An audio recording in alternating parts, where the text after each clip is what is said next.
hiwus HM64. I'm a hereditary chief of the Shishalh Nation. I've been walking this earth for almost 80 years now, and I'm sitting in part of our forest close to the area called Craigan Lake, where the nearby Wakefield Creek flows into the Salish Sea. And First Nations, including the shishalh, are still dealing with the colonial notion of terra nullius, which for settlers meant that this land was empty and up for grabs. This was a convenient means to secure natural resources like timber away from the rightful owners, the shishalh. I'm here today to dispel this falsehood. As a hereditary chief, we are still here and we still have jurisdiction over the heritage resources in all forests, including this one in the Wakefield Creek watershed.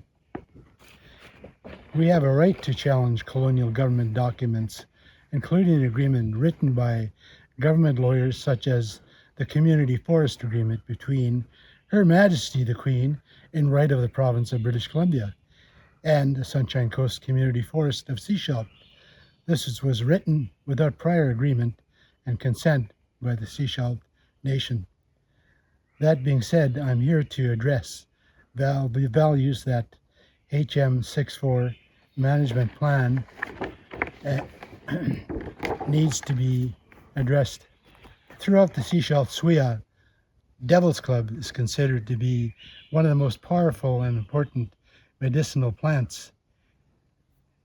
As you can see behind me is one patch growing in the moist, shady area and may have been known by shishalh gatherers for thousands of years. My people harvested the roots of the trees and made tea, and the burnt stems were mixed with grease to make salves, healing sores, and also paint. Since in our teachings all things are connected, this patch requires the surrounding forest to be protected to secure the site. Medicinal plants such as Devil's Club are considered a cultural heritage resource to the shishalh. The story to be acknowledged and respected. The logging proposed here would have a negative impact on this site, which has specific ecological and cultural features.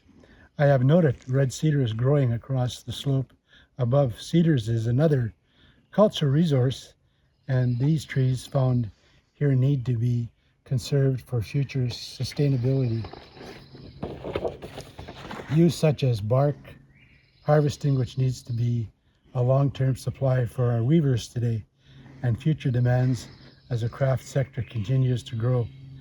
In this watershed, beavers move across the forest between Craigan Lake and to the pond just northwest of here. There's a trail here named Baby Beaver, probably because someone came across a small beaver walking through the lane.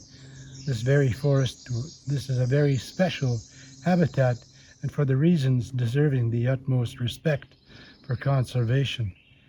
Based on the traditional resource values, I note here, as hiwus, don't give my consent to a radical change from an intact forest ecosystem to a cut block.